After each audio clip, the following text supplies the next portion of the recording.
Eckhart Tolle the power of now. இப்பொழுது அத்தியாயம் 8. ஞான தெளிவு. ஒன்று எங்கு இருந்தாலும் இப்பொழுதில் இறங்க சரியான தருணமே. கேள்வி: எதனால் பெண்கள் ஞான உதயத்திற்கு அருகில் உள்ளார்கள்?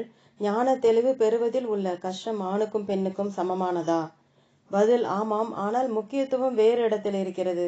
பொதுவாக சொல்ல போனால் தன் உடலை உணர்வது, உடலில் இருப்பது பெண்களுக்கு எளிதாக இருப்பதால் இயற்கையாகவே ஆண்களை விட இயல்பு நிலைக்கு அருகில் இருக்கிறார்கள். அதனால் பழங்காலத்து கலாச்சாரங்களில் பெண்களின் அருவங்களை உணர்த்த அல்லது மனித சாதனைக்கு அப்பாற்பட்டதை உணர்த்த உபயோகித்தனர். எல்லாமே பூமி தாயால் ஜனிக்கப்பட்டதாகவோ பாதுகாக்கப்படுவதாகவோ கூறப்பட்டு உள்ளது. உலகிலேயே மிகவும் சிறப்பானதாக கருதப்படும் தாவோ டீசிங் என்ற மிக பழமையான புத்தகத்தில் தாவோ, அதாவது இயல்பு நிலை என்ற பொருள் கொள்ளத்தக்கது, எப்பொழுதுமே இந்த அளப்பரிய பிரபஞ்சத்தின் தா என்று குறிப்பிடப்பட்டுள்ளது.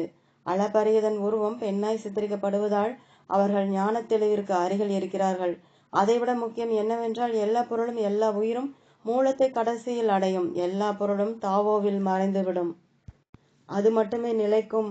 மூலமானது பெண்ணாக சித்தரிக்கப்படுவதால் அது வெளிச்சம் மற்றும் இருட்டு என்ற செயல்பாடுடைய வித்தியாசமான உதாரணமான புராண கதைகளிலும் உளவியலாகவும் பேசப்படுகிறது. பெண் தாய்க்கு அல்லது பெண் தெய்வ தாய்க்கு 2 குணம் உண்டு. ஒன்று, உயிர் கொடுக்கிறாள் மற்றும் உயிரை பறிக்கிறாள். மனது ஆளுகைக்கு வந்து உண்மையின் தொடர்பிலிருந்து துண்டிக்கப்பட்ட பின்பு கடவுளை ஆணாக பார்க்க தொடங்கினர். சமூகம் ஆண் வர்க்கத்திற்கு மதிப்பு கொடுப்பதாயும் பெண் ஆணுக்கு கீழ் என்றும் வந்தது.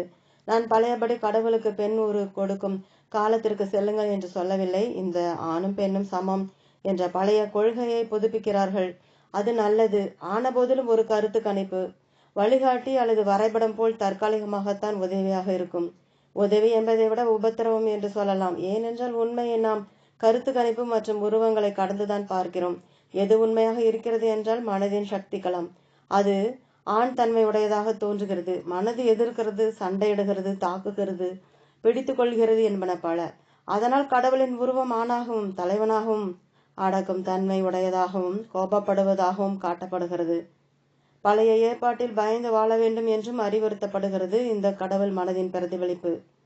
மனதை கடந்து இயல்பினுடன் இணைத்து கொள்ள தேவையான குணாதிசயங்கள் என்னவென்றால் அர்ப்பணித்தல், எதற்கும் தீர்வு கொடுக்காத தன்மை, ஒரு மனந்திறந்த நிலை மற்றும் வாழ்க்கையை எதிர்க்காமல் ஏற்றுக்கொள்ளுதல் மற்றும் உங்கள் அறிவால் எல்லாவற்றையும் அரவணைத்துக் கொள்ளுதல் ஆகும். இத்தனை கொள்கைகளும் பெண் தன்மை பொருந்தியவை. மனதின் சக்தி என்பது கடினமானதாய் கல்லாய் இருக்கிறது. இயல்பு நிலையின் சக்தி மென்மையாய் இரக்கமாய் இருந்தாலும் மனதின் சக்தியை விட சக்தி வாய்ந்தது. மனது பல நாகரிகங்களை நடத்துகிறது.